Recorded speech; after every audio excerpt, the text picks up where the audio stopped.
Hello once again, everybody. Welcome back to Nock's Asian Recipe. Today, sticky rice cake, also known as Seri Muka. This recipe today has no egg, so it's a vegan dish, and it uses pumpkin to give it this orange layer on the top. Nock starts off today with a can of coconut milk, and she separates off the top layer. It's important that you don't shake this can before you open it because it separates into a oily fraction on top, which she took into the first bowl, and then the creamy part she's putting into the second bowl. And this creamy layer, she'll be using it to cook her sticky rice, but she'll set aside for now the little bit of oil that she got off the top and also the clear liquid layer down below. Okay, to her sticky rice now, what she needs to do is rinse it out 2 or 3 times, and then she's going to soak it using hot water. If you use room temperature water, you'll have to soak it probably for an hour or 2, but Nock soaks it only for about 15 or 20 minutes by adding hot water to this.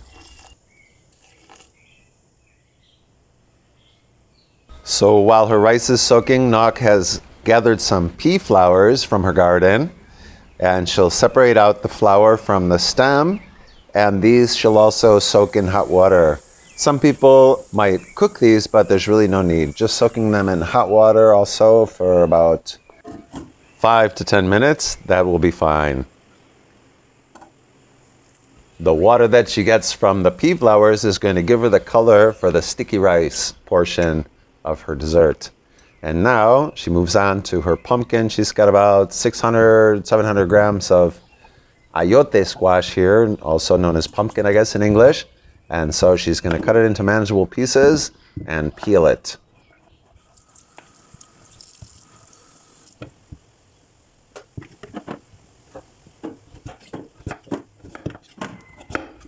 And she's just going to rinse these pieces off a little bit, and then they're ready to cook in her steamer.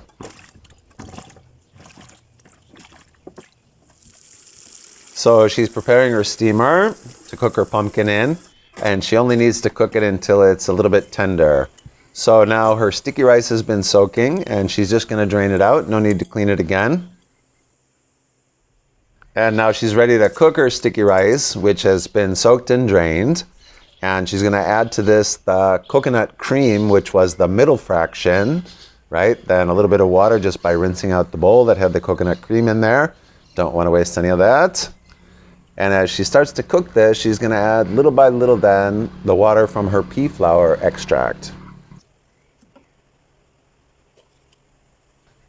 First a little salt for flavoring, and then she's going to be ready to add slowly the water from the pea flower. The reason she wants to add it slowly is because she needs to control the moisture in the rice as she's cooking it.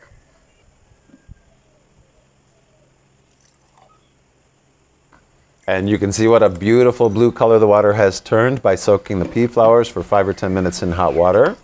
And she'll continually add a little bit of water and mix it up, keep it cooking on medium heat.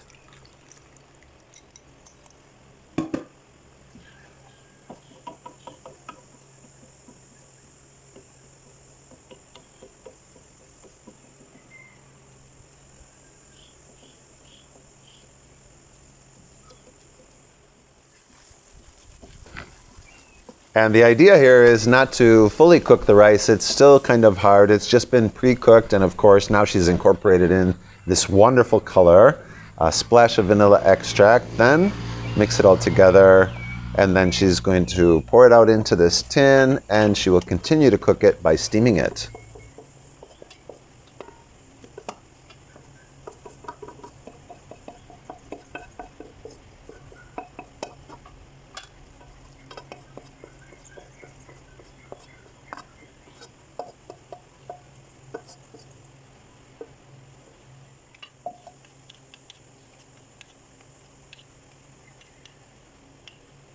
Okay, so she has all of her blue rice now into this tin, and before she puts it in the steamer then, she's going to need a little bit more moisture. So she'll add some more of her pea flower water in here. And then she's going to add a couple of tablespoons more of the coconut cream mixture. And then once she mixes this up, it'll be ready to steam for about 10 minutes. All right then, so we'll leave the sticky rice in the steamer pot there, looking good. And she can move on to her pumpkin now, which is soft after she steamed it, and she'll put it in a blender with a little bit of water and blend this up until it's smooth texture.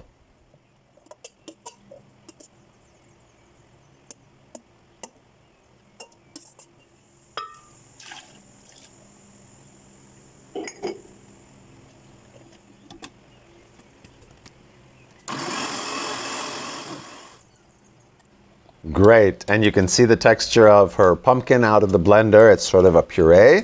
And now she's going to pour this out into her big frying pan.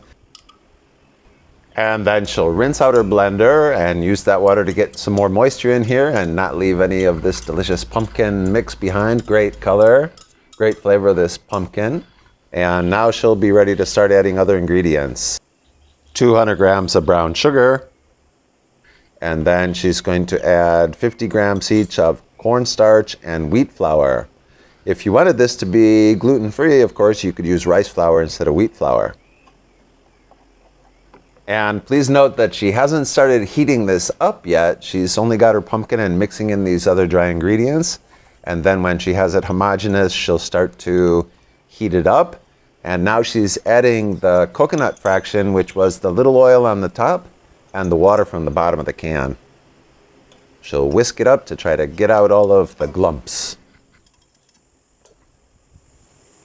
Okay, so she's been gently heating up her mixture, stirring it from time to time, and she'll continue to do this until she gets the thickness she desires. You'll see how it will stick together a little bit like this from the cornstarch, and then when she drops it off the spoon, you'll see the texture that she has.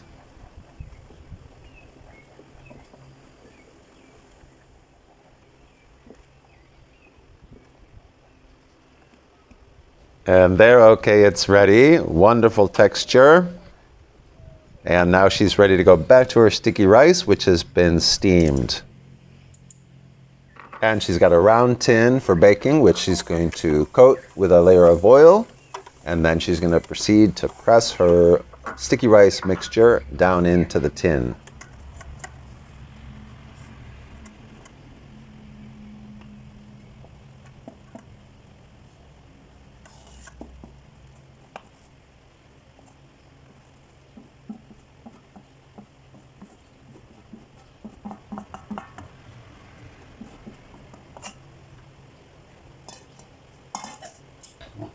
And you'll see that the rice by this stage is soft enough, and she'll move it around and press it down into the tin such that she doesn't have any air pockets down in there. And the baking tin that she has chosen is big enough for the sticky rice and also her pumpkin mix. Nok likes to use a piece of a banana leaf, especially since it's a little bit hot and it won't stick to her hands this way, to press it down into the tin well.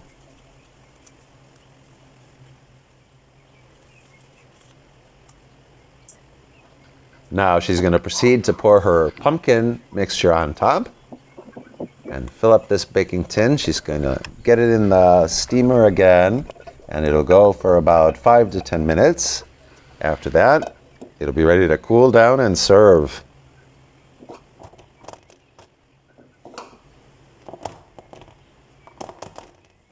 And there you have it, the finished product, fresh out of the steamer. Of course, when this one is still warm, it won't cut so nicely. You can leave it in the refrigerator for a while or just at room temperature, depending on where you are. And you can sort of see the texture that it has. It separates away easily from the pie tin, and it has a kind of a pudding texture, but it sticks together because of the rice and the cornstarch. This one looks beautiful because the 2 layers and the 2 textures just make it so wonderful. Look at that. That looks great. The top layer here is smooth and creamy, and the bottom layer is that great texture from sticky rice and just sweet enough, not too sweet. Hey babe, I think my coffee's ready. I'm gonna try some of this with my coffee, okay? Oh, maybe later I'll try some. There it is, again, the presentation that Nok wanted to get.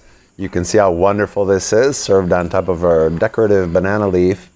And we certainly hope that you enjoy this video. Thank you for watching. We hope you try this one at home. see how this one is. It's so amazing after it's been in the refrigerator as well. To cut it, you get such a clean cut, and it just looks beautiful. It tastes wonderful. If you enjoyed this, please like and subscribe. Bon appetit.